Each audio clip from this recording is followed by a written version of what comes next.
एक जानिब एहतजाज की बात कर रही हैं और दूसरी जानिब जो है मुज़ाकराती अमल की आपको दावत दी जा रही है, तो क्या पीटीआई पहले ही कहते बंद गली में है, ऑप्शंस लिमिटेड हैं, लेकिन आपने एक और कॉल दे दी है 14 अगस्त को प्रोटेस्ट की? देखिए, बहुत शुक्रिया, आपने मौका दिया। एक तरफ हमारे ऊपर गोलियां चलाई जा रही हैं, एक तरफ हमारे घरों में छापे मारे जा रहे हैं, एक तरफ हमारे ऊपर मुकदमात हैं, एक साथ हमारे लीडर के ऊपर सख्तियां, उनको डेथ सेल में डाला हुआ है, उनकी फैमिली, उनके वकला अंदर नहीं जा पा रहे। ये सारी सूरत हाल जो मुल्क के अंदर, बाकी आप देख रहे हैं कि पाकिस्तान में आज 47% लोग गुर्बत की लकीर के नीचे आ चुके हैं। करप्शन, मनी लॉन्ड्रिंग, पैसे बनाना, और ये इनका वतीरा है। तो ऐसी सारी सूरत हाल के अंदर आप ये समझते हैं कि ये जो मुज़ाकरात की बात कर रहे हैं, ये सीरियस हैं। ये इस मुल्क के साथ ही नहीं सीरियस, तो किसी पार्टी के साथ इन्होंने क्या सीरियस होना है? पिछली दफ़ा भी इन्होंने ऐसा ही किया। 3 महीने हमारा वक्त ज़ाया किया सिर्फ 26 नवंबर का सानिया बुलाने के लिए कि उस पर पानी फिरा जा सके, यादाश्त ज़रा मध्यम पड़ जाए। लेकिन इनके पास इतना इख्तियार नहीं था कि इमरान खान से मुलाकात हमारी करवा देते। 26 नवंबर और 9 मई के ऊपर जुडिशल कमीशन बनाने की हमने उस वक्त इनको ये शर्त रखी थी कि ये बना दीजिए, लेकिन वो तो दूर की बात है, इनके पास तो इख्तियार ही नहीं है। और दूसरा, ये सारे मुज़ाकरात के अंदर भी हमारे खिलाफ कार्रवाइयाँ स्टिल जारी होती हैं। तो फिर ऐसी बातों का और सिर्फ लोगों के अंदर जो है वो हमदर्दी लेने का तो कोई फ़ायदा नहीं है कि आप लोगों से ये एक्सपेक्ट कर रहे हो कि लोग आपको सराहें कि बड़े ज़बरदस्त, आप तो वाकई बड़ी सियासी जमात हैं। कोई आप सियासी जमात नहीं है।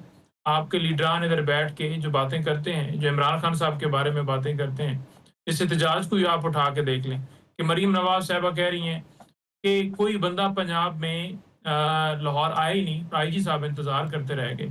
यानी मैंने टास्क दिया हुआ था कि उनको कि आपने पीटीआई वर्कर्स को पकड़ना है, तो लिहाजा वो आए नहीं। तो इस तरह की स्टेटमेंट्स आपके सामने हैं। और अगर नहीं आए तो फिर हमारा 500 बंदा कोई जिन्नात थे वो जो गिरफ्तार हुए। आज भी अगर मैं बात करूं तो हमारी 7 खवातीन जेल के और उनकी अभी तक जमानत नहीं हो रही। 14 अगस्त का आगे खतरा है इनको कि 14 को उन्होंने फिर निकलना है। तो 9 लोग हमारे जो इस वक्त भी फिजिकल रिमांड के ऊपर हैं, इस्लामाबाद की मैं बात कर रहा हूँ, सिर्फ एक शहर की, तो उनकी जमानतें नहीं हो रही क्योंकि जजेस जो हैं वो अपनी मर्जी के बैठाए हुए हैं और वो नहीं देंगे। एक पुरअमन एहतजाज के लिए कोई निकलता है तो उसे धर लिया जाता है, उसका कसूर हो ना हो। मैं आपके सामने बैठा हूँ, दहशतगर्दी, इक़दाम कत्ल, पुलिस पर हमला, 324, साजिश, बगावत, ये सारी दफात तो मेरे ऊपर भी लगाई गई हैं। मैंने कौन सी साजिश की है, कौन सी बगावत की है, कौन सी दहशतगर्दी की है, कौन सा मैंने ऐसा काम किया है? जिन्होंने असल मुल्क लूटा है उनको आपने मसनद पर बैठा दिया। ठीक है, और जो पाकिस्तान के अंदर रूल ऑफ लॉ की बात करते हैं, ये क्या इंसाफ और क्या निज़ाम है? तो हम इस निज़ाम की बेहतरी के लिए निकलेंगे, हमारा हक है।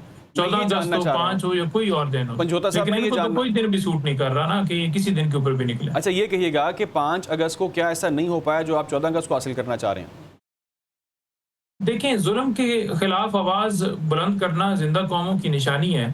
तो हम अपनी आवाज बुलंद कर रहे हैं। जो पब्लिक डेज जुल्म है, जो इस वक्त मुल्क में एक कब्जा है, कश्मीर, जो इंसाफ की धज्जियां उड़ाई जा रही हैं, जो जमहूरियत को कत्ल किया है, अदालतें आज़ाद नहीं हैं, तो हम अपना अलम लेकर निकलते हैं। हर दफ़ा हम निकलते रहेंगे। पूरी दुनिया देख रही है। आपने देखा कि 5 अगस्त को जिस तरह गिरफ्तारियां की गई, जो फस्तायत की गई, सारी दुनिया में मुख्तलिफ चैनल्स ने उसको हाईलाइट किया कि इस तरह क्यों किया जा रहा है। लेकिन वो जूं की तूं रेंगने वाली बात है, इनको कोई परवाह नहीं, क्योंकि कुर्सी है ना, कुर्सी, पैसा, ये बड़ा एक वो नशा है, एक लालच है जो आपको अंधा कर देता है। आपको नहीं नजर आता कि आपका क्या कर रहे हैं। जुबानी कलामी लफ्जों से आप कह दें कि आप वोट को इज्जत दे रहे हैं, तो ये वोट को इज्जत तो नहीं है ना। मंजूता साहब, मैं ये अर्ज़ कर रहा था कि आपने डे ऐसा क्यों चूज़ किया? 14 अगस्त, आप 13 अगस्त कर लें, आप 15 कर लें, 16 कर लें। क्या ये इसकी रीज़न है कि लोग निकलते हैं इन दिनों में, जो हमें इस्तेसाल के लिए लोग निकालते हैं, या लोग 14 अगस्त में निकलते हैं, तो आप क्या उनके साथ मिलकर एहतजाज करना चाह रहे हैं? देखिए, पहले भी हमने 8-10 दफ़ा इस जो धांधली ज़्यादा इलेक्शन है उसके बाद रैलियां भी निकाली, एहतजाज भी किए। और पिछले 14 अगस्त के ऊपर भी हम पाकिस्तान का झंडा लेकर निकले थे, साथ तहरीक इंसाफ का झंडा लेकर निकले थे। तो पाकिस्तान का और तहरीक इंसाफ का झंडा होता है, कोई हम भारत का झंडा उठा के नहीं फिरे होते। नंबर 1, हम पाकिस्तानी हैं और 90% अवाम पाकिस्तान की इमरान खान को सपोर्ट करती है।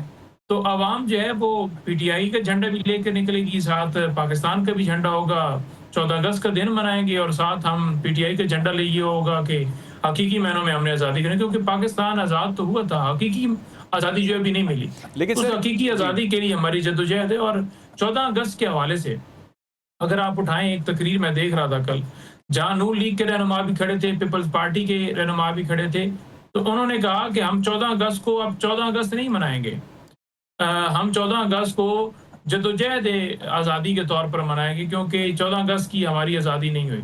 तो हम तो फिर भी ये कहते हैं कि हमारा मुल्क आज़ाद हुआ, राइट। लेकिन हकीकी आज़ादी इस कौम को नहीं मिली जिसके लिए हम आवाज़ बुलंद कर रहे हैं।